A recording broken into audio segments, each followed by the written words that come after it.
ይዛው የመጣችው ልጅ ግን ጡቷን ልትሰጠው ግድ ይላታል። ይሄ ለአንድ እናት እጅግ በጣም ትልቅ ሐሳብ ነበር። ነገር ግን ልጁን እቅፏ ውስጥ እንደከተተች ለዚህ ልጅ ውለታ እየተዋለለት ሳይሆን እንደውም ይሄ ልጅ ውለታዎችን እየዋለ ነው ያለው። ጡትም የምታጠባበት ሰዓት ደርሶ ሐሊማ ሳዕዲያ በግራ በኩል ያለውን ጡቷን ልታጠባው ስትል ሕፃኑ ልጅ ግን በግራ በኩል ያለውን ጡት አልጠባም እያለ ወደ ቀኝ ጡት በኩል ያመላክታታል። ሐሊማ ሳዕዲያም በተደጋጋሚ ግራ ጡቷን ልታጠባው ብትፈልግም ሕፃኑ ልጅ ግን አሁንም በቀኝ በኩል እንደሚጠባ ያመላክታታል። ሐሊማ ሳዕዲያም እንቢተኛ ሕፃን ልጅን እንደምትናገር አድርጋ ጥሩሽ ዛሬ ድርቅ ብለሃል አይደል? ግን አንድ ነገር ወቅ፣ በዚህ በቀኝ በኩል ያለው ጡቴ ምንም ወተት የለውም። እሺ እኔ ምን አገባኝ አለችና ወደ ቀኝ ጡቷ ዞረችው። ነገር ግን የሐሊማ ሳዕዲያ የቀኝ ጡቷ እስከ ዛሬ ድረስ ደርቆ ምንም ወተት አላወጣም ያለው በሚገርም ሁኔታ ብዙ ወተቶችን ማውጣት ጀመረ። ረሱላችን ሰለላሁ ዐለይሂ ወሰለም እስኪ ጠግቡ እየጠጡ እንዲሁም በጎኗ በኩል ያለው የራሷ ልጅም እስኪ ጠግብ ድረስ ተርቦ የነበረውን ሁሉ አምሮቱን አወጣ። ሐሊማ ሳዕዲያም ልጁን እቅፏ ውስጥ ይዛ ይሄ ልጅ በረካ ቢስ ሳይሆን የዓለም እዝነት ነው ብላ አለች። ጠብታ ያልነበረው የደረቀው ጡቷ ወተት በወተት ሆነ። ይሄ ወተትም ከሐሊማ ሳዕዲያ አካል የወጣ ሳይሆን ከአላሁ ተዓላ የተላከ በረከት ነበር። ያ ሁሉ ድርቅና ችግርም ራቅ አለ። ምናልባትም በሙሳ አለይሂ ሰላም ዘመን ለህዝቦቹ መሰጠት ይችል የነበረውን። ምክንያቱም ሙሳ አለይሂ ሰላም በፊርዓውን ቤተ መንግስት የደረሱ ጊዜ በልጅነታቸው የሁሉም ሴት ጡት ለሳቸው ሐራም ተደርጎ ነበር። በስተመጨረሻ የእናታቸውን ጡት ነው ያገኙት። አሁን ጥያቄ ልናነሳ የምንችለው ሙሳ አለይሂ ሰላም የእናታቸውን ጡት እንዲያገኙ ከተደረገ እኒህ ደግሞ የሁሉም አንቢያዎች አለቃ የሆኑት እንዴት ከእናታቸው ጡት ውጪ የሆነን ጡት እንዲጠቀሙ አደረገ የሚለውን ጥርጣሬ አላህ ሲቀይረው፣ አላሁ ተዓላም ይሄ ወተት ከሐሊማ ሳዕዲያ አካል ሳይሆን የሚወጣው በኔ በረካ ነው አለ። ጉዟቸውንም አጠናቀው ሐሊማ ሳዕዲያ ልጁን ይዛ ቤቷ ገባች። ታሪክ ላይ እንደተጻፈው ሕፃኑን ልጅ ወስዳ አልጋ ላይ እንዳስተኛቸው ሐሊማ ሳዕዲያ የሐሊማ ሳዕዲያ አህያ የነበረችው ከመካ ጀምሮ እስከዚህ ድረስ አጓጉዛ ያደረሰቻቸው አህያ 3 ጊዜ ረሱላችን ሰለላሁ ዐለይሂ ወሰለም አልጋ ጧፍ ካደረገች በኋላ አፏን ወደ መሬት አድርጋ ልክ እንደ ሰዎች እየተናገረች አንተ የዓለማት እዝነት የሆንከው ባንተ በረካ የተነሳ ሁሉም ህመም ዳነ አለች። ሐሊማ ሳዕዲያም ይህንን ሰምታ ከደነገጠች በኋላ ይሄ ነገር ልጅ ብቻ ሳይሆን አላሁ ተዓላ የሰጠኝ አደራ ነው፣ በሱም የተነሳ የአህያዬን በሽታ ጠፋ። ከዚህም በኋላ እጅግ በጣም ብዙ ተአምራቶችን ሁሉ አየች። ሐሊማ ሳዕዲያም እጅግ በጣም በማሰብ እጅግ በጣም ትገረምም ነበር። ተስፋ ቆርጬ ባዶ እጄን ከመመለስ ብዬ ይዤ የመጣሁት ልጅ ለኔ ትልቅ ረህመት ሆነልኝም አለች። ረሱላችን ሰለላሁ ዐለይሂ ወሰለም ወደ ሐሊማ ሳዕዲያ ቤት ከመምጣታቸው በፊት ሙሉ ጎሳው ድርቅና ረሃብ ውስጥ ነበር። ከጉዟችን ላይ ምንም ነገር ይዘን የመጣነው ነገር የለም፣ እንዲሁም የምንልሰው የምንቀምሰውም አልነበረም። እንስሳዎቻችንንም የምናበላው አንድም ነገር አልነበረም። ቢሆንም ግን እንስሳዎቻችን በገዛ እጃችንም መግደልም አልፈለግንም። ስለዚህ ሁል ጊዜ ጠዋት ዙሪያውን በጎሳው ዳርቻ እንዲለቅሙ ብለን እንፈታና እንለቃቸዋለን። ሁሉም እንስሳዎች ግን ሳይጠግቡ ነበር የሚመለሱት። ብቻ እንዳይሞቱ ለአመል ታህል ትንሽ ተመግበው ይመጣሉ። በሌላ በኩል የኔ እንስሳዎች ግን ሆዳቸው ሞልቶ ሙሉ አካላቸው ቢያንጸባረቅ ይመለሱ ነበር። ሁሉም የጎሳው ነዋሪዎች ተገርመዋል። ሁሉም እንስሶች አንድ ቦታ ላይ ሊለቅሙ ሄደው የኛ እንስሳዎች ደክመውና ሰውነታቸው ከስተው ሲመጡ የሐሊማ ሳዕዲያ እንስሶች ግን ጠግበውና አምሮባቸውን የሚመለሱት። ይሄ ሁሉ በረካ በአንድ አማካኝነት ነበር። ሐሊማ ሳዕዲያ ቤት ውስጥ የዓለማችን እዝነት የሆኑት ኑር ሰው ስለነበሩ በሳቸው አማካኝነት ምድርና ሰማይ በረህመት እንደሚሞላው ሁሉ ሐሊማ ሳዕዲያም እንደምትለው ረሱላችን ሰለላሁ ዐለይሂ ወሰለም ከመምጣታቸው በፊት 22 እንስሶች ነበሩኝ፣ በግ፣ ፍየልና ግመሎች። ይሄ ልጅ ግን 5 ዓመት ሞልቶት ከኛ ቤት ሲሄድ እኛ ቤት ውስጥ የነበሩ የእንስሳቶች ብዛት 1020 ነበር። የአላህ መልእክተኛ ሰለላሁ ዐለይሂ ወሰለም እዚህ ቤት ውስጥ ምንም ውለታቸውን አልወሰደም። እንደውም ሐሊማ ሰዓዲያንና ሙሉ ጎሳዋ ላይ ነው ውለታን የዋለላቸው። ሐሊማ ሰዓዲያም እንደምትለው ለዚህ ልጅ እኮ እኔ ምንም መስራት አይጠበቅብኝም ነበር። ገና ጸጉሩን አበጥርለታለሁ ብዬ ሳስብ እኔ ከዛም ስመለከት ጸጉሮቹ ተበጥረው አያቸዋለሁ። ፊቱን ማጠብ አለብኝ ብዬ ሳስብ ከዛም ስመለከት ከመጀመሪያው በላይ ፊቱ ታጥቦና አብርቶ ነው የማየው። ልብሱን ልቀይርለት ብዬ ልክ ሳስብ ደግሞ ሌላ ልብስ ቀይሮ ነው የማገኘው። በጣም ነበር የምገረመው። በየትኛው ሰዓት ማን እየመጣ ነው? እንዴትስ ነው ይሄን ሁሉ ነገር የሚያደርጉት? እኔ ምንም ላውቅ አልቻልኩም። እናም ጉዳዩ ከሐሊማ ሰዓዲያ ቤት ውስጥ ብቻ ታፍኖ አልቀረም። ሙሉ ጎሳው በተባለ መልኩ በዚህ ልጅ በረሱላችን ሰለላሁ ዐለይሂ ወሰለም ጉዳይ ገብቷቸው ነበር። ሁላቸውም በዚህ ልጅ ኑር በረካ እንዳገኙ አውቀውታል። 5 ዓመታትን በሙሉ ይሁዳዎችም ሲፈልጉ ነበር ይሄንን እያጣሩ ከኛ የደበቁት ሕፃን ልጅ የት ነው የሄደው በማለት። ነገር ግን እነሱ ቅንጣት ታክል እንኳን ማስረጃ ሊያገኙ አልቻሉም። የሐሊማ ሰዓዲያ ሙሉ ጎሳዎች በአጠቃላይ ረሱላችንን ሰለላሁ ዐለይሂ ወሰለም እጅግ በጣም ወደዷቸው። እጅግ በጣም ትልቁ አደራችን ነው ብለውም ያምናሉ። ሐሊማ ሰዓዲያም እንደምትለው በመጀመሪያ ቀን ወደ ራሴ ጎሳ መጥቼ የደረቀ ዛፍ ስር ሄጄ ቁጭ ስል በጣም ክንችር ድርቅ ያለ ዛፍ ነበረ። እሱ ስር ሄጄ ሕፃኑ ልጅ ይዤ ቁጭ አልኩ። ወዲያውንም የደረቁ ቅጠሎች አለመለሙ፣ እንዲሁም ፍሬዎችንም አፈራ። ሁላችንም ያን የተረዳን። በእርግጥ ጉዳዩ ስለ ዛፉ አልነበረም። ሕፃኑን ልጅ ይዤ የምገባበት ቤት በአጠቃላይ በደስታ ይሞላል ቤቱ። ጭራሹኑ ሕፃኑን ልጅ ጠጋ ብሎ ፊቱን ያየ እድሉ ይቀየራል። እንዲሁም ጎሳችን ውስጥ ካሉ የመጨረሻ ደሃ የተባለችው ሴት ቅጽል ስም ይወጣላት ኡሙል መሳኪን የምስኪኖች እናት ብለው ያሏት። ከሁሉም የባሰሽ ደሃና ብዙ ነገር ስለሚያስፈልጋት ነበር። አንድ ጊዜ ብቻ የሆነ ነገር ካለሽ ብላ እኔን ልጠይቅ ስትመጣ፣ ነገር ግን ምንም ነገር ልታገኝ አልቻለችም። ስትሄድ ግን የዚህን ሕፃን ልጅ ፊት አንድ ያየችውና እንደ ጨረቃ የሚያበራውን ፊቱን አየችና ጎንበስ ብላ ይህን ሕፃን ልጅ ግንባሩን ሳመችው። ብዙ ጊዜም ሳይሆናት ያች ሴት የሁሉም ሰው እርዳታ ሲያስፈልጋት የነበረችው ጎሳው ውስጥ ካሉ የሴት ባለሀብቶች ተርታ ተመደበች። እሷም ታውቋት ነበረ የዚህ ሕፃን ልጅ በረካ እንደሆነ።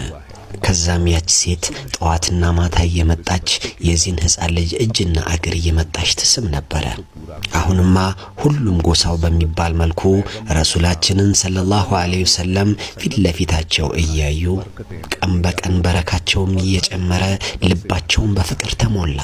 እጅግ በጣም የሚገርም ተአምራት ፊት ለፊታቸው ቢያዩም ማንም ግን ምንም አይናገርም። ረሱላችን ሰለላሁ ዐለይሂ ወሰለም የደረቁ ዛፎች ባሉበት አካባቢ በሚያልፉ ሰዓት ዛፎቹ ወዲያውን ያለመልማሉ። መጀመሪያም የለመለሙ ከሆኑ ፍሬዎችን ያፈራሉ። የደረቁ ወንዞች አካባቢም ካለፉ ወንዙ ወዲያውኑ መፍሰስ ይጀምራል ሞልቶ። መጀመሪያም ውሃ ያለበት ወንዝ ከሆነ ደግሞ ፍሰቱ ይጨምራል። እርሻዎች ወዳሉበት አካባቢም ካለፉ ምርቶቹ እጥፍ ድርብ ይሆናሉ። የእንስሳዎቻቸውም ቁጥር እየተበራከተ መጣ። በዛን ወቅት አረብ ውስጥ ደግሞ እንስሳ ማለት ከወርቅና ከብር በላይ ነበረ። በረካም የበዛውን ያክል ያንኑ ያክልም ጥላቶች ነበሩ። አረብ ውስጥ ያኔ የተኩላዎች ቁጥር ተበራክቶ ነበረ። ጎሳዎችም ያኔ ተጨናንቀዋል። እንዴት አድርገን ከነዚህ ተኩላዎች እንስሳዎቻችንን ጠብቅ እያሉ። እናም ረሱላችንን ሰለላሁ ዐለይሂ ወሰለም የዚህ ጎሳ አስተዳዳሪ አድርገውም ማየት ጀመሩ። የተከበራችሁ ውድ ተመልካቾቼና አድማጮቼ፣ አንድ ቀን ረሱላችን ሰለላሁ ዐለይሂ ወሰለም እናታቸውን ሐሊማ ሰዓዲያን ቅሬታ አለኝ ብለው አሏት። ቀኑን ሙሉ እኔን ቤት ቁጭ በልትይኝና ወንድሞቼ ግን እንስሳዎችን ለማብላት በፀሐይ ወደዛ ወደዚህ ሲሉ ይውላሉ። ይሄ ልክ አይደለም ብለው አሏት። በወተት የተዛመዱም ልክ በደም እንደተዛመዱ ነው። ስለዚህ ሐሊማ ሰዓዲያም የረሱላችን ሰለላሁ ዐለይሂ ወሰለም እናት እንደማለት ናቸው። ረሱላችንም ሰለላሁ ዐለይሂ ወሰለም ከዛሬ በኋላ ግን ከወንድሞቼ ጋር እኔም እንስሳዎችን ለማገድ እወጣለሁ ሲል ሐሊማ ሳዕዲያ ከለከለቻቸው። አንተ ተራ ልጅ አይደለህም፣ አንተና እነሱ ልዩነት አላችሁ፣ ስለዚህ አትሄድም። ረሱላችንም ሰለላሁ ዐለይሂ ወሰለም እኔ ይህን ነገር መታገስ አልቻልኩም። አንድ ቤት ውስጥ ሁለት ወንድማማቾች ሆነን አንዱ በጥላ ውስጥ እያሳለፈ አንዱ ደግሞ ቀኑን ሙሉ በፀሐይ፣ በፍጹም እኔ አብሬው መሄድ አለብኝ አሉ። ሐሊማ ሳዕዲያም እሱን ለመካደም ግራ ተጋብታ ነበረ። ጥያቄው አሁን የቤቷ ጉዳይ ብቻ ሳይሆን ሙሉ ጎሳው በሱ በረካ ያገኘ ስለሆነ እናም ሰዎች ቢጠይቁኝስ ሐሊማ ሙሉ ጎሳው እንዳለ በዚህ ልጅ በረካ ያገኘ አንቺ ለምንድነው ወደ ስራ የምትልኪው ቢሉኝስ? ረሱላችንም ሰለላሁ ዐለይሂ ወሰለም ወሰኑ። ሐሊማ ሳዕዲያም በዚህ ግራ ተጋባች። በማግስቱም እንደ ትልቅ መልእክተኛ ሆነው ሳይሆን እንደ እኩያ ጓደኞቻቸው ከወተት ወንድሞቻቸው ጋር ወጡ። አንድ ጊዜም ረሱላችን ሰለላሁ ዐለይሂ ወሰለም ከወንድሞቻቸው ጋር በጎችን እየጠበቁ ሳለ ልክ ሲመለከቱ ከፍ ካለ ተራራ ላይ ሁለት ወጣቶች ወረዱና ረሱላችንን ትከሻቸውን ይዘው እንደገናም ወደ ተራራው ሄዱ። ወንድሞቻቸውም ይህን ነገር አይተው እየጮሁ እየተጫጫሁ ወደ ጎሳው ሮጡ። ለእናታቸውም እንዲህ አሉ፣ ችግር ተፈጠረ ማዬ፣ ከመካ ይዘሽው የመጣሽው ወንድማችንን አናቅም፣ ብቻ ከየት እንደመጡ እነዛ ሁለት ሰዎች ይዘዋቸው ሄዱ። ሐሊማ ሳዕዲያም ፈርታ አብዱል ሙጠሊብ ያሏት ትዝ አላት። ይኸውላችሁ ይሄ ልጅ መጠበቅ አለባችሁ፣ ዙሪያውን በጠላት ስለተከበበ አለቻቸው። በጣም ፈርታ ሙሉ ጎሳውን ሰበሰበች። ወንዶችና ጥቂት ሴቶች ተሰብስበው ወደ ተራራው በኩል አመሩ። ተራራውም ጋር ሲደርሱ ልጆች አመላከቷት ቦታውን። ሁሉም ሰው ግን ያዩትን ነገር አይተው ግራ ተጋቡ። ረሱላችን ሰለላሁ ዐለይሂ ወሰለም ከኑር በላይ አብርተው ገደም ብለዋል። ጭንቅላታቸው ላይ ዘውድም አድርገዋል። አካላቸው ላይም የሆነ ካባ ለብሰዋል። በግራና በቀኝ ሁለት ወጣቶች ደግሞ ቁጭ ብለው ሰውነታቸውን ያሻሻሉ፣ ልክ አንድ ባሪያ ጌታውን እንደሚያሸው። ህዝቡም ልክ ወደ እነሱ ጠጋ እንዳለ እነዛ ሁለት ወጣቶች ተሰወሩ። ረሱላችንም ሰለላሁ ዐለይሂ ወሰለም ፈገግ ያሉ ተነስተው ቆሙ። ሐሊማ ሳዕዲያም በጣም ፈርታ ነበረ። ነገር ግን የአላህ መልእክተኛ ሰለላሁ ዐለይሂ ወሰለም አረጋጓትና እንዲህ አሏት፣ ምንም ነገር ስጋት አይግባሽ፣ እነዚህ ከኔ ጋር የነበሩት ከአላሁ ተዓላ የተላኩ የኔ ጠባቂዎች ነበሩ። ሁልጊዜም በየሰዓቱ ከኔ ጋር ናቸው። እነሱ ከኔ ጋር እስካሉ ድረስ ማንም ሰው እኔን ሊጎዳኝ አይችልም ማለት። ከዛም ሐሊማ ሳዕዲያም ተረጋጉ። በእርግጥ 3 ጊዜ እንደዚህ አይነት ነገር ተፈጥሮ ነበረ። ረሱላችን ሰለላሁ ዐለይሂ ወሰለም ተሰውረው ጠፍተው ነበር። አሁን ግን ሐሊማ ሳዕዲያ ይህንንም አመነች፣ በአላህ ጥበቃ ስር እንደሆኑ። 2 ዓመታትም ካለፉ በኋላ ሐሊማ ሳዕዲያ የአላህ መልእክተኛ ሰለላሁ ዐለይሂ ወሰለም በመያዝ ወደ መካ አያቱ ጋር ወደ አብዱል ሙጠሊብ ጋር መጣች። ወደ መካም እንደተጠጋች የሆነ ነገር ፈልጋ ከድንኳኗ እንደወጣች ፊት ለፊቷ ጨለማ ዋጣት። እናም ተመልሳ ስትመጣ ልጁ የለም። ሐሊማ ሳዕዲያም በጣም ተጨነቀች። እዛ ጋር ደግሞ አብዱል ሙጠሊብ ከዓባ አጠገብ ተቀምጠው ነበር። ከዛም ጆሮአቸው ላይ እንደዚህ አይነት ድምጽ ተሰማቸው። የእርሶ የልጆ ልጅ ሐሊማ ሳዕዲያ ጋር የነበረው ጠፍቷል ተባሉ። ይሄንን እንደሰሙ የተከበሩ አብዱል ሙጠሊብ ተጨንቀው ተነስተው ቆሙ። አሁንም ግን የሆነ ድምጽ ተሰማቸው። አይዞት፣ አይጨነቁ፣ የእርሶ የልጆ ልጅ በአላህ ጥበቃ ስር ነው ያለው ተባሉ። ሂዱ፣ በመካ አቅራቢያ አከሌ ቤት አከሌ ከሚባለው ቤት ያገኙታል ተባሉ። የተከበሩ አብዱል ሙጠሊብም የተባለው ቤት ሲሄዱ የልጅ ልጃቸው በሸክላ በተሰራ ዕቃ ቂጣ እየቆረሰ ይበላል። በግራና በቀኝ ደግሞ እነዛ ኑር የተላበሱ ወጣቶች ቆመዋል። አብዱል ሙጠሊብም ጠጋ ብለው አዎ የልጄ ልጅ ነው ይሄ አሉ። ምክንያቱም ከተወለዱ ከ8 ቀናቸው አንስቶ እስከ 2 ዓመታቸው ድረስ አላየዋቸውም ነበር። ከዛም ጠየቁት፣ ልጄ ማነህ አንተ ሲሉት የአላህ መልእክተኛ ሰለላሁ ዐለይሂ ወሰለምም እንዲህ በማለት መለሱ፣ እኔ ሙሐመድ ኢብኑ አብዱላህ ኢብኑ አብዱል ሙጠሊብ በማለት እስከ አደም አለይሂ ሰላም ድረስ ዘራቸውን ጠሩላቸው። ከዛም የተከበሩ አብዱል ሙጠሊብም እነዚህ ወጣቶችስ እነማን ናቸው ብለው ጠየቁት። የአላህ መልእክተኛም እንዲህ በማለት መለሱ፣ ይሄኛው ጅብሪል አለይሂ ሰላም ነው፣ ይሄ ደግሞ ሚካኤል አለይሂ ሰላም ነው፣ ሁልጊዜ ከኔ ጋር ናቸው አሉ። አብዱል ሙጠሊብም ልጄ እኔ አንተን ልወስድህ ነው የመጣው ሲሉት የአላህ መልእክተኛ ሰለላሁ ዐለይሂ ወሰለም ፈገግ ብለው እኔም ኮርሱን እየጠበቅኩ ነበር አሏቸው። እስከ ዛሬ ረሱላችን ሰለላሁ ዐለይሂ ወሰለም ወላጅ እናታቸውን አሚና ረዲየላሁ ዐንሃን አላዩአትም ነበር። መካም እንደደረሱ ቀጥታ ወደ እናታቸው ጋር ሄዱ። አሚና ረዲየላሁ ዐንሃ እያለቀሱ ነበር። የቁረይሽ ሴቶችም እሷን እያጽናኗት ነበር። ምክንያቱም እነሱ ልጅሽ ጠፍቷል ብለው እየነገሯት ነበር። የአላህ መልእክተኛ ሰለላሁ ዐለይሂ ወሰለምም ልክ እንደዚህ ሆነው ገቡ። ልክ እናታቸው ማን እንደሆነች እንዳወቁ በተሰበሰቡ ሴቶች መሃል አልፈው ቀጥታ ሄደው እናታቸው አጠገብ ተቀመጡ። ቀጥታ እናታቸው አጠገብ ሄደው ቁጭ አሉ። ሁሉም ሴቶች እጅግ በጣም ተገረሙ።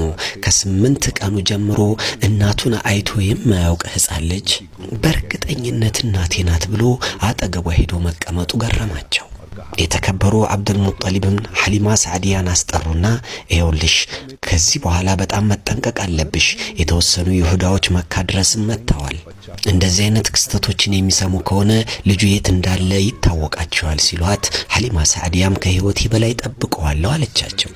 ሐሊማ ሳዕዲያም ረሱላችንን ሰለላሁ ዐለይሂ ወሰለም በመያዝ ወደ ጎሳቸው ተመለሰች። እንዲሁም በዚህ ሁኔታ 5 ዓመታት አለፈ። የተሰጣት ግዴታም እንደተሟላ ሐሊማ ሳዕዲያ ረሱላችንን ሰለላሁ ዐለይሂ ወሰለም በመያዝ ወደ መካ ተመልሳ መጣች። የተከበሩ አብዱል ሙጠሊብና እናታቸው አሚና ረዲየላሁ ዐንሃ በረሱላችን ሰለላሁ ዐለይሂ ወሰለም መነጠል በጣም አዝነው ነበረ። ልጃቸውንም ተቀበሉና ለሷም የሚሰጣትን ዋጋ ከፍለው ሐሊማ ሳዕዲያን ሸኟት። ረሱላችንም ሰለላሁ ዐለይሂ ወሰለም በአያታቸውና በእናታቸው እጅ ውስጥ ገቡ። ታሪኮች እንደሚናገሩት ለ1 ዓመት ያክል ከእናታቸው ጋር ነበሩ። ረሱላችንም የ6 ዓመት ልጅ ሳሉ አንድ ቀን ማታ አሚና ረዲየላሁ ዐንሃ ባለቤታቸውን በህልማቸው አዩ። እናም በጠዋቱ ለአብዱል ሙጠሊብ የባለቤቴን ቀብር መዘየር ፈልጋለሁ አሏቸው። አብዱል ሙጠሊብን ፈቀዱላትና ረሱላችንን ሰለላሁ ዐለይሂ ወሰለም በመያዝ ቀብር ዚያራ መጡ። ከመካ ወደ መዲና እዚሁ መዲና ላይ ነው ረሱላችን ሰለላሁ ዐለይሂ ወሰለም ከዓመታት በኋላ ሲመጡ ጠለዐል በድሩ ዐለይና ብለው የተቀበሏቸው። ታሪኮችም እንደሚያመላክቱት አሚና ረዲየላሁ ዐንሃ የአብዱላህ ቀብር አጠገብ እዛው ጎሳ ላይ እዛው ቤት ውስጥ ለአንድ ወር ያክል ከቆዩ በኋላ ተመልሰው መሄድን ፈለጉ። ከመዲናም ወደ መካ እየተጓዙ ያለ 100 ኪሎ ሜትሮችን እንደተጓዙ መቃሜ አብዋ ላይ እንደደረሱ አሚና ረዲየላሁ ዐንሃ ታመሙ። ህመማቸው በጣም ስለጸናባቸው ወደፊት መሄድን እንኳን አልቻሉም። የተወሰኑ ተጓዦች እሳቸው ጋር እንዲቀሩ ተደረገ። የአሚና ረዲየላሁ ዐንሃም ህመማቸው ቀን በቀን እየጠናባቸው መጣ። በዚህም ሁኔታ ላይ እያሉ አረፉ። ረሱላችን ሰለላሁ ዐለይሂ ወሰለም 6 ዓመታቸው ነበር። ከአባታቸውም በኋላ እናታቸው ሞቱ። የእናትና የአባታቸውን ሐዘን ዋጥ አድርገው ረሱላችን ሰለላሁ ዐለይሂ ወሰለም እናታቸውን እዛው መቃሜ አብዋ ላይ ስርዓተ ቀብራቸው እንዲፈጸሙ ተደረገ። ኡሙ አይመን ረዲየላሁ ዐንሃም ረሱላችንን ሰለላሁ ዐለይሂ ወሰለም በመያዝ ወደ መካ ሄዱ። ታሪኮች እንደሚያመላክቱትም ረሱላችን ሰለላሁ ዐለይሂ ወሰለም የእናታቸውን ቀብር በልባቸው ነበር የሚያስታውሱት። እንዲሁም በሁደይቢያ ስምምነት ጊዜ ረሱላችን ሰለላሁ ዐለይሂ ወሰለም ወደ መካ በሚሄዱ ሰዓት በመቃሜ አብዋ ላይ ሲያልፉ ተጓዦችን እንዲቆሙና መንገድ እንዲቀይሩ አዘዟቸው። እናቴ በጣም ትዝ ስላለችኝ ሂጄ ቀብሯን መዘየር ፈልጋለሁ አሉ። ወደ እናታቸው ቀብርም ተጠግተው እጅግ በጣም አለቀሱ። ኡሜ አይመንም ረሱላችንን ሰለላሁ ዐለይሂ ወሰለም ወደ መካ መልሳ ይዛቸው መጣች። ከዛም ለተከበሩ አብዱል ሙጠሊብ አስረከበቻቸው። የተከበሩ አብዱል ሙጠሊብን በዛን ወቅት 118 ዓመታቸው ነበር። እርጅናና ድካሙ ቢጫጫናቸውም ነገር ግን የልጅ ልጃቸውን ትከሻቸው ላይ አንስተው ቁጭ አረጉት። ለ1 ዓመት ያክልም መልእክተኛው ሰለላሁ ዐለይሂ ወሰለም ከአያታቸው ጋር ኖሩ። በዚህ መሃል ነበር ቀደም ብዬ የነገርኳችሁ ታሪክ የተከሰተው። ሐራም የሆነ ምግብ ይሁዳዎች አዘጋጅተው የመጨረሻ ነብይ ነው ወይስ አይደለም የሚለውን ሊፈትኑ የተዘጋጁበት፣ ነገር ግን ሳይሳካላቸው ተመለሱ። መልእክተኛውም ሰለላሁ ዐለይሂ ወሰለም 7 ዓመታቸው እንደሆነ የተከበሩ አብዱል ሙጠሊብ ደግሞ 119 ዓመት ላይ ሆነው ነበር። በድጋሚ እንደዚህ አይነት ክስተት ተከሰተ። ረሱላችን ሰለላሁ ዐለይሂ ወሰለም ሙሉ እድሜያቸውን አብሯቸው ይኖረ። የየመን ሐኪም የሆነው ሰይፍ ቢን ጀኒ መካን ተቆጣጠረ። መካንም በቁጥጥሩ ስር አድርጎ ማስተዳደር ጀመረ። ያኔ የተከበሩ አብዱል ሙጠሊብ መካ ውስጥ አልነበሩም። መልእክተኛውም ሰለላሁ ዐለይሂ ወሰለም ወደ መካ እንደመጡ ይህንን ታሪክ ሰሙ። ስለዚህ ለመካ ሰዎች ሰላምታና መብታቸው የግድ መጨነቅ ስላለባቸው የተከበሩ አብዱል ሙጠሊብ ጥቂት ሰዎችን ያዙና ከመካ ወደ የመን ጉዞ አደረጉ። የተከበሩ አብዱል ሙጠሊብ ጉዞ በወጡ ቁጥር መልእክተኛውን ሰለላሁ ዐለይሂ ወሰለም ይዘዋቸው አይሄዱም። ምክንያቱም ለደህንነታቸው ከመካ ውጭ ጥሩ አይደለም ስለሚሉ። መካ አገራቸው ነው፣ ቤታቸው ነው፣ በጣም ይጠበቃሉ። ከመካ ውጭ ግን አላህ ይበለውና አንድ ነገር ቢሆኑ እሳቸውን መጠበቅ አስቸጋሪ ይሆንብናል ነው የሚሉት። እኔ በሌለውበት የኔ ልጅ አቡ ጣሊብ የወንድማቸው ልጅ መልእክተኛውን ይጠብቃሉ ብለው ነበር የሚሄዱት። ነገር ግን የተከበሩ አብዱል ሙጠሊብ አለመኖራቸው፣ አቡ ጣሊብ ደግሞ መልእክተኛውን ጥለው መሄድ አልፈለጉም። በየሄዱበት ይዘውት ነበር የሚሄዱት። ምክንያቱም መካ ላይ ጥሩ ስላልሆነ ደህንነቱ ሊጠበቅ ስለማይችል ብለው። ምክንያቱም በዚህን ወቅት እኛ በሌለንበት ቦታ ረሱላችንን ሰለላሁ ዐለይሂ ወሰለም ሊጠብቅልን የሚችል ሰው የለም በማለት። የተከበሩ አብዱል ሙጠሊብም የመን እንደደረሱ ሲመለከቱ ደስታ ያከበሩ ነበር። እሱም መንገዱ እንደዚህ ነበረ። ክረምቱ እንደወጣ ከኢድ ቀን ጀምሮ ለ40 ቀናት ጠቅላላ የመንግስት ስራ የተባሉት ጠቅላላ እንዲቆሙ ያደርጋል። አንድ እጅግ በጣም ሰፊ የሆነ ግቢም እንዳለ አሰርቶ ነበረ። እዛ ግቢ ውስጥ ደግሞ ያማረ ቤተ መንግስትን አስገንብቷል። ዙሪያውን በጣም ብዙ በሮች ያሉት። እናም ይሄ ሰው እዚህ ቤተ መንግስት ውስጥ ነበር 40 ቀን እረፍት የሚያደርገው። እናም ለወታደሮች ማስጠንቀቋቸዋል። ለምን የራሴ ልጅ አይሆንም ቤተ መንግስት ውስጥ አንድ ሰው እንዳይገባ ብሏቸዋል። የተከበሩ አብዱል ሙጠሊብም ተጨንቀዋል። መካን መቆጣጠር ይፈልጋሉና 40 ቀን መጠበቅ አልፈለጉም። እንደገናም ይሄንንም ተጠራጥረዋል። ምናልባት ከ40 ቀን በላይ እንዳይቆይ ይሄ ሐኪም ብለው እሳቸው ሲመለከቱ በቤተ መንግስቱ ዙሪያ ማለፍ እንደማይቻል ተገንዝበዋል። ነገር ግን ሌላ አቅጣጫንም አዩ። ጫካ ለጫካ ተጉዘው በቤተ መንግስቱ በጀርባ ባለው በር ድረስ ሊያደርሳቸው የሚችል በሩ ጋም እንደደረሱ ለወታደሩ ሂድ ገባና ውስጥ ተናገር፣ ከመካ ነው የመጣው፣ ስሜ አብዱል ሙጠሊብ ይባላል አሉት። ወታደሩም እምቢ አላቸው። ወታደሩም እምቢ ካለ በኋላ እንዲህም አላቸው፣ እኔ የእርሶን ስም ውስጥ የምናገር ከሆነ እገድላለሁ አላቸው። የተከበሩ አብዱል ሙጠሊብ ዝምታን መረጡ። ምክንያቱም እርግጠኛ ነበሩ ይሄ ስራ በአላሁ ተዓላ እንደሚሰራ። የተከበሩ አብዱል ሙጠሊብ አደጋውን ተጋፍጠው ወደ ቤተ መንግስት ውስጥ ገቡ። በቤተ መንግስቱ መሃል ለመሃል የየመን ሐኪም አስተዳዳሪ ሰይፍ ቢን ጊየጅን ዙፋኑ ላይ ቁጭ ብሎ ነበር። አንድ ወታደርም ሮጦ መጣና አንድ ፊቱ የሚያበራ ከመካ የመጣ እንግዳ አለ አላቸው። እርሱንም መገናኘት ፈልጓል ሲላቸው ይሄንን ሰምቶ የየመኑ አስተዳዳሪ ማንም ሰው እንዲገናኘኝ አልፈልግም ያለው፣ የራሱን ልጆች እንኳን ከፈለጋችሁ ግደሏቸው ማንም እንዳይመጣ ያሉ የነበረው፣ ቶሎ በል ሂድና አስገባው አሉ። ይህ ነገር ግልጽ ነበር። ሰይፍ ቢን ጂየጅን ከመካ የሚመጣ አንድን ሰው እየጠበቀ እንደነበር ያሳብቅበታል። ወታደሩም ተገርሟል። መጀመሪያ እንዳይገቡ የከለከላቸውን ሰው አሁን በሙሉ ክብር ይዟቸው ወደ ውስጥ መግባቱ። የተከበሩ አብዱል ሙጠሊብም ወደ ውስጥ ከገቡም በኋላ አስተዳዳሪው ማቀባበል ካደረገላቸው በኋላ ከየት እንደመጡ በኋላ ጠይቆታለሁ። መጀመሪያ በጣም አስፈላጊ ጥያቄ ልጠይቆ ትፈልጋለሁ። እኔ ጋር ከአንቢያዎች ሲወራረስ የመጣ አንድ ዕልም አለ።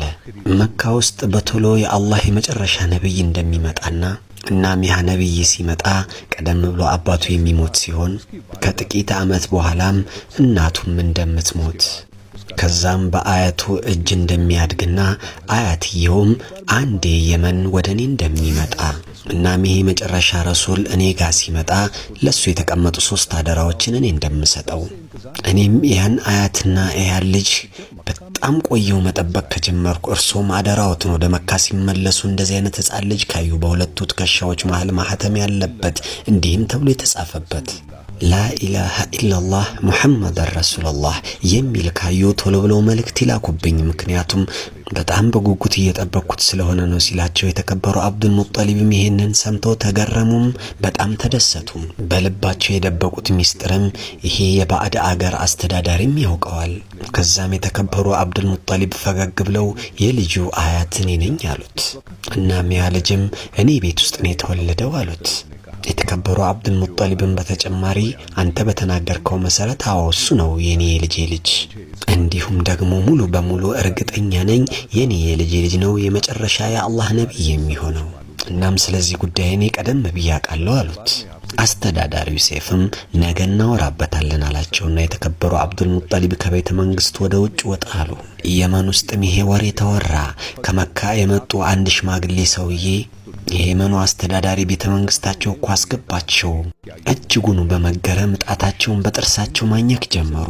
ቤተ መንግስት ውስጥ መግባቱ ሳያንሰው በህይወት እንደገና ተርፎ ወደ ውጭ መውጣቱ አሉ። ነገር ግን ከዚህም በላይ ደግሞ የተገረሙት ከቤተ መንግስት አልወጣም ብሎ የነበረው አስተዳዳሪያቸው ከቤተ መንግስት ወደ ውጭ ወጣ ብሎ ልዩ ዝግጅትን አዘጋጅቶ ከመካ የመጡ ሽማግሌውን ተቀበላቸው በጥሩ አቀባበል። የተከበሩ አብዱል ሙጠሊብን አጠገቡ ቁጭ አድርጓቸው ውድ የሆኑ ስጦታዎችን አበረከተላቸው። የተከበሩ አብዱል ሙጠሊብን አደራ ያልከውን መቼ ነው የምትሰጠኝ ብለው ሲጠይቁ አስተዳዳሪውም ይሄ እኮ ሚስጥር ነው፣ ከሁሉም ሰው ፊት ለፊት መናገር ስላልፈለኩ ነው አላቸው። እርሶ በድጋሚ ከሰዓት በኋላ ወደ ቤተ መንግስቴ ይምጡ፣ ስሸኞት ከዚህ አደራ ጋር ነው የምሸኞት አላቸው። ከሰዓት በኋላም የተባለው ጊዜ ደረሰና የተከበሩ አብዱል ሙጠሊብ ወደ ቤተ መንግስት መጡ። የየመኑ አስተዳዳሪም 3 እንስሳዎችን አዘጋጅቶ ጠበቃቸው። 1 ፈረስ፣ 1 ግመልና 1 አህያ። እነዚህ 3ቱ ስጦታዎቼ ለእርሶ የልጆ ልጅ ለአላህ የመጨረሻ ነብይ ለሆነው ስጦታ ይሁንልኝ፣ እናም በህይወት እስካለው ድረስም ረዳዋለሁ አላቸው። ታሪኮች እንደሚያመላክቱት በዚህ ግመል ላይ በመሆን ነበረ ረሱላችን ሰለላሁ ዐለይሂ ወሰለም የመጨረሻ ኹጥባቸውን የቀሩት። እናም እነዚህ 3 እንስሶች ወደ መዲና ከተጓዙም በኋላ ከረሱላችን ሰለላሁ ዐለይሂ ወሰለም ጋር አብረው የነበሩ ነበሩ። ረሱላችን ሰለላሁ ዐለይሂ ወሰለም ወደ መዲና ጉዞ ባደረጉ ጊዜ አሊ ረዲየላሁ ዐንሁን መካ ነበር የተውት። የሳቸው አልጋ ላይ እሳቸው መስሎ እንዲተኛ፣ ጠላቶችም መካ ውስጥ ናቸው ብሎ እንዲያስቡ። እናም በተጨማሪ አንድ ሌላ ግዴታም ሰጡት። የበኒ ሐሽም ሴቶችን እኔ ከራሴ ጋር ይያቸው መሄድ ስለማልችል እንዲሁም የየመኑ አስተዳዳሪ የሰጡኝን 3ቱን እንስሶችም ጭምር እነሱን በመያዝ መዲና መጥተ ተገናኘኝ አሉት።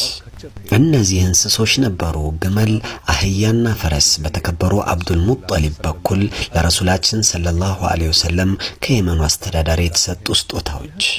ታሪክ እንደሚያመላክተው እነዚህ 3 እንስሶች ረሱላችን ሰለላሁ ዐለይሂ ወሰለም እስከ መጨረሻው ዕለት እስከነበሩበት ሰዓት አብረዋቸው ነበሩ።